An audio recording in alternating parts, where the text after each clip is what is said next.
if I should die before I wake, I pray the Lord my soul to take.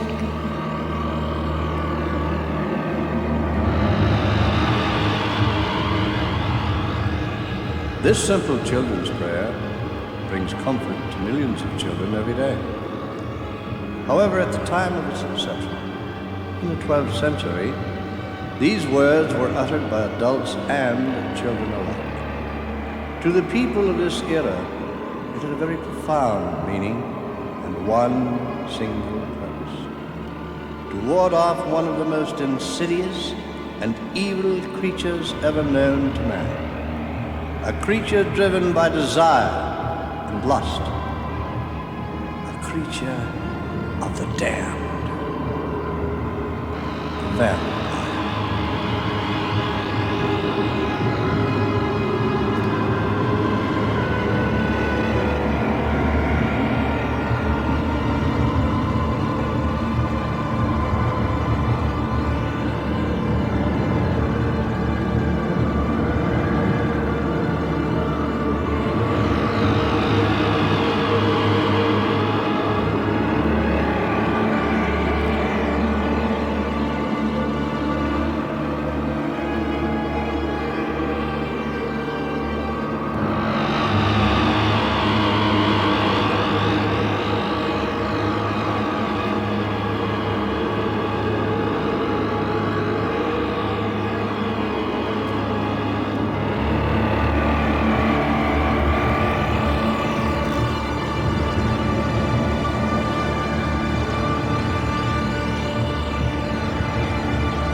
The real-life Dracula was born in 1431 in Transylvania. His name was Prince Vlad Tepes. His father was called Dracul, meaning the devil, because he was a fearsome warrior. His son, Vlad Tepes, adopted the name Dracula, meaning son of Dracul. Dracula was also a very fierce warrior and showed no mercy for his enemies. Through his reputation, he became known as Vlad the Impaler for his sadistic torturing techniques and ruthless killings. Although torturing and executing your political opponents was not uncommon in the 15th century, Vlad's atrocities were unimaginable. His methods were so vicious, they were said to have been used by Ivan the Terrible in Russia. Vlad's usual method of killing was impalement with a spear or large stake. His victims were then hoisted high into the air so all could see. But Vlad added variations and specialized in a sadistic art form. He impaled from the front, back, and side, through the stomach, navel, breast, and groin. He impaled from above while his victims hung upside down, and with rounded-off stakes to prolong the torture. He impaled by sex, age, and rank, and had the stakes arranged in geometric patterns and at different heights. He added embellishments, driving nails through the heads, cutting off limbs, noses, ears, and sex organs. He dabbled in strangulation, burning, boiling in oil, and blinding. He showed no mercy, even to the innocent. On one occasion, he called together some 400 students who were in Wallachia, studying the language and customs. He locked them in a large room and burned down the building. On another occasion, he impaled an entire town of 20,000 after the merchants refused his orders. As the torturing commenced, Vlad ate a hearty meal and enjoyed the proceedings. A papal legate, the Bishop of Areo, who had no reason to exaggerate, reported that Vlad Tepes had authorized the killing of 100,000 people during his lifetime. This real-life monster was far more evil than Bram Stoker could have ever hoped to instill in his vampire character. But while Stoker's vampire character did evoke fear, the Count also aroused our sensuality, pity, and a host of other emotions. Combine his overwhelming power with the sexual prowess and immortal life, and it's easy to see why the vampire has captured our imagination. Hundreds of other vampire stories began to appear in books and later on the theatrical stage. notable clergy, such as Montague Summers, began to write about vampires and their possible existence. By the turn of the century, the vampire was firmly dug in the genres of literature and theater. His next victim was the emerging film industry.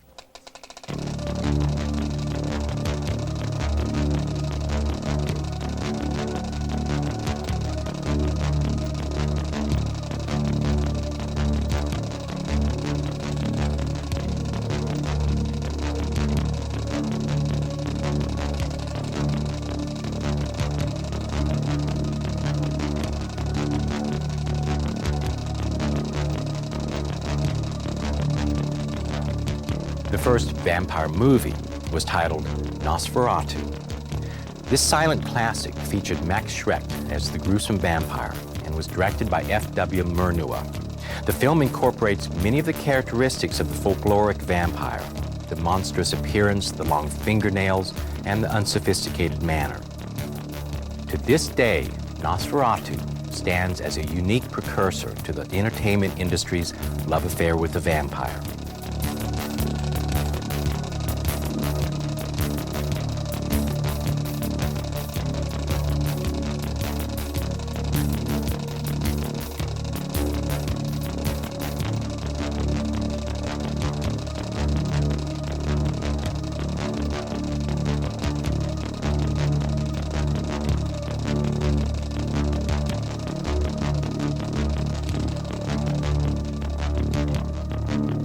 Perhaps the watershed for the vampire character was the 1931 film starring Bela Lugosi.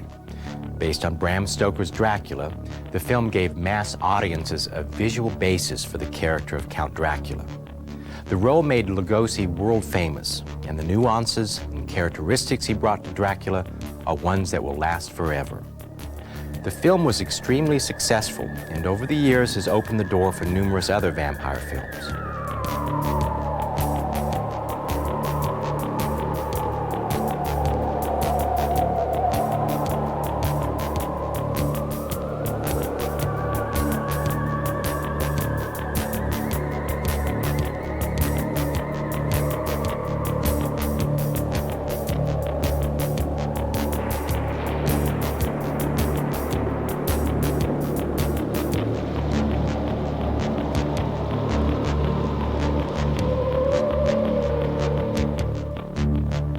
The film industry and the media has done much to ingrain the vampire as part of our culture. The popular television series of the 60s, Dark Shadows, attracted a very large following, and to this day, fans are involved in Dark Shadows clubs and societies, and even hold conventions.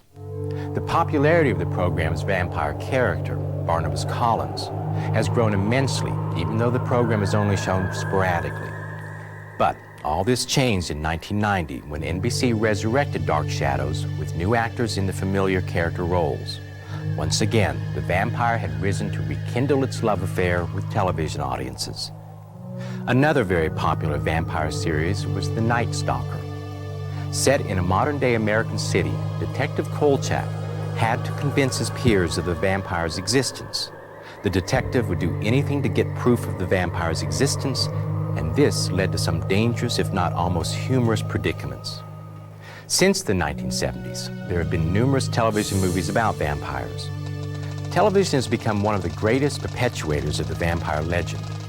Combine the old vampire film reruns with the syndicated shows like Dark Shadows and the cartoons and commercials that occasionally include a vampire character, and it's easy to see why the vampire is immortal. The media won't let him die. In addition, throughout the United States and all over the world, hundreds of groups and organizations have been formed to further the legend of the vampire.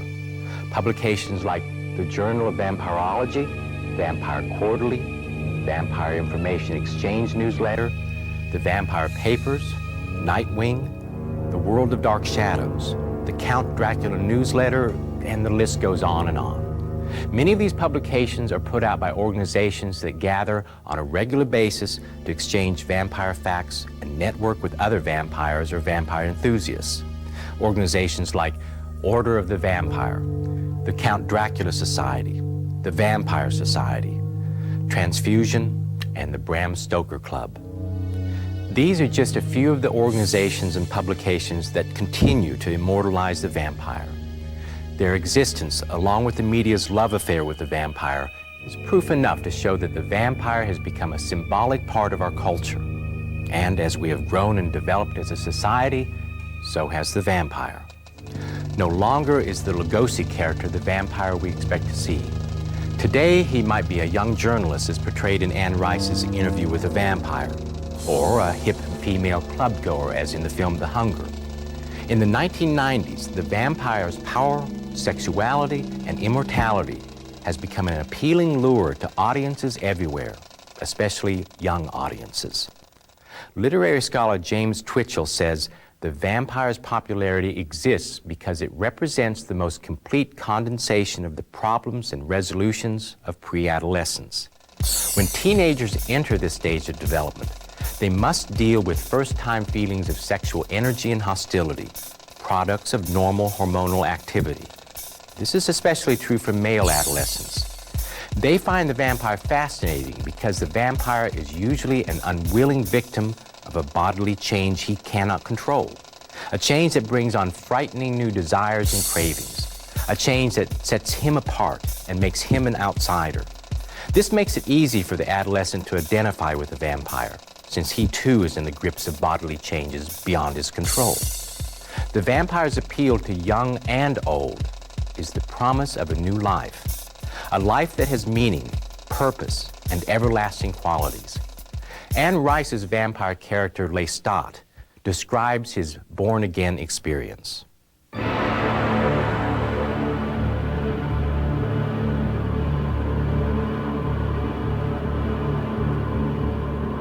My vampire nature has been for me the greatest adventure of my life. All that went before was confused and clouded. I went through mortal life like a blind man groping from solid object to solid object. It was only when I became a vampire that I respected for the first time all of life. I never saw a living, pulsing human being until I was a vampire. I never knew what life was until it ran out in a red gush over my lips and my hands.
We envy the power of the vampire, and yet we pity his immortal dilemma. In the vampire, we can see the many failings we all have. On the other hand, we have shaped the vampire character to fit our needs. Even the vampire's evil image has been pushed aside, and the vampire has been used to communicate to children. The children's program Sesame Street has a Muppet character called Count Count, who teaches children how to count. There is a very popular children's breakfast cereal called Count Chocula. There are cartoons, comic books, and Halloween paraphernalia that all cater to children. The vampire of Eastern Europe has been Americanized, ironically giving the vampire an appealing image.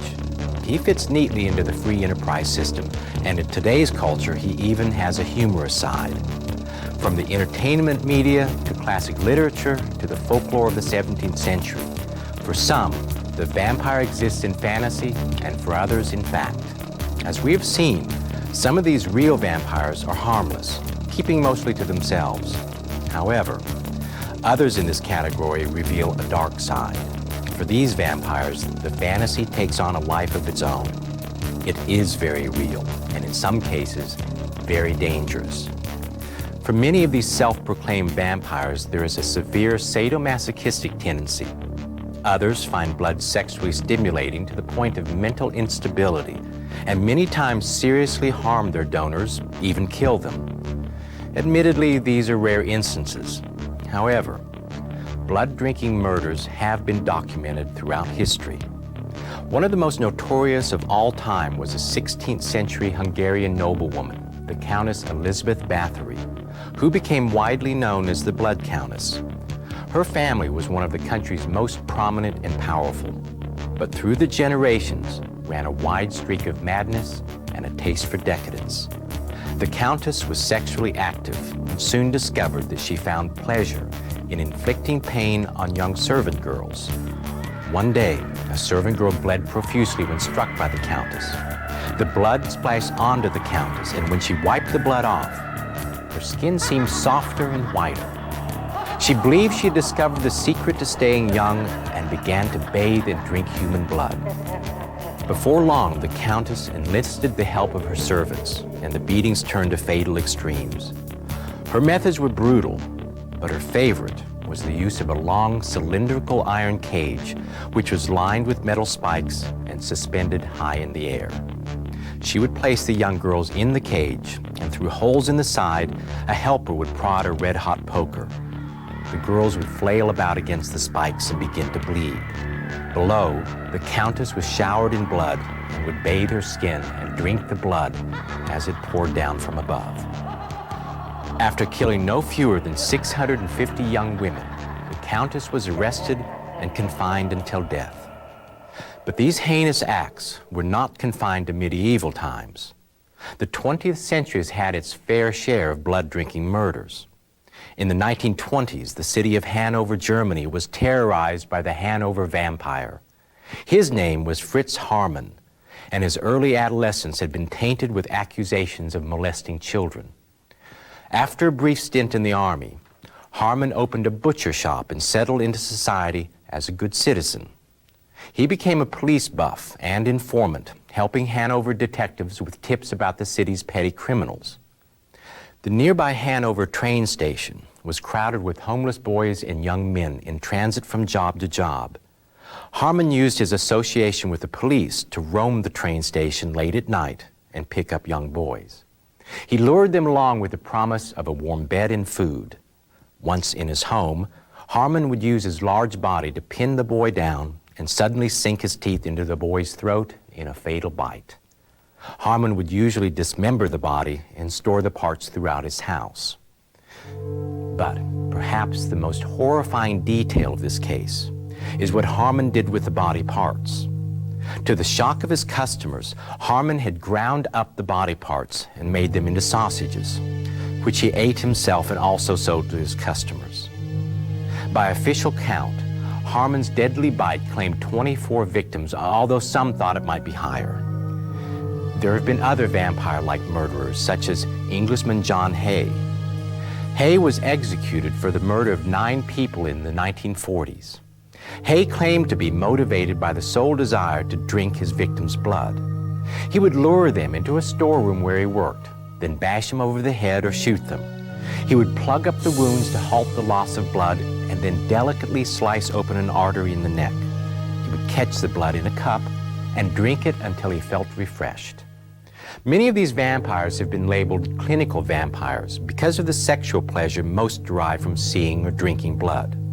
Of course, their blood fetishes have been taken to the extreme of mass murder, but there are some vampires who will go to this extreme. In our own country, mass murderers Ted Bundy, David Berkowitz, Richard Trenton Chase, and Jeffrey Dahmer all had vampire connections. Bundy bit his victims and said he felt like a vampire. Son of Sam Berkowitz claimed he had been poisoned by blood-sucking demons that compelled him to kill. Chase, dubbed the vampire killer by the press, drank the blood of at least one of his 6 victims, thinking it would cleanse him. And Dahmer ate the flesh and drank the blood of some of his victims. And there were other lesser-known cases. In 1981, James Riva was sentenced to life imprisonment in Massachusetts for shooting his grandmother and drinking her blood from the bullet holes, insisting all the while he was a vampire. In 1982, Jerry Moore killed his girlfriend in Chicago and drank her blood to gain strength. And in 1989, 3 boys killed a vagrant in Minnesota, licking the blood off their hands as they beat him. One of the boys cited the vampire film The Lost Boys as his inspiration. Of course, none of these murderers are nowadays spoken of as vampires, not in any serious sense anyway. People describe them as disturbed, mentally ill, or sociopathic. People tend to regard them as a modern phenomenon, byproducts of our unnatural, stress-skewed society. But are they vampires? Perhaps. Just as we debate the issue of vampires today, so did our counterparts of the 15th and 16th century. Through modern advances, we know that the characteristics of vampires do not stretch beyond human mortality. However, other characteristics certainly can give one vampire-like tendencies. Are blood fetishists vampires? Are people who sleep in coffins and wear black vampires? You can draw the line wherever you like. But make no mistake, vampires will be with us for a long, long time.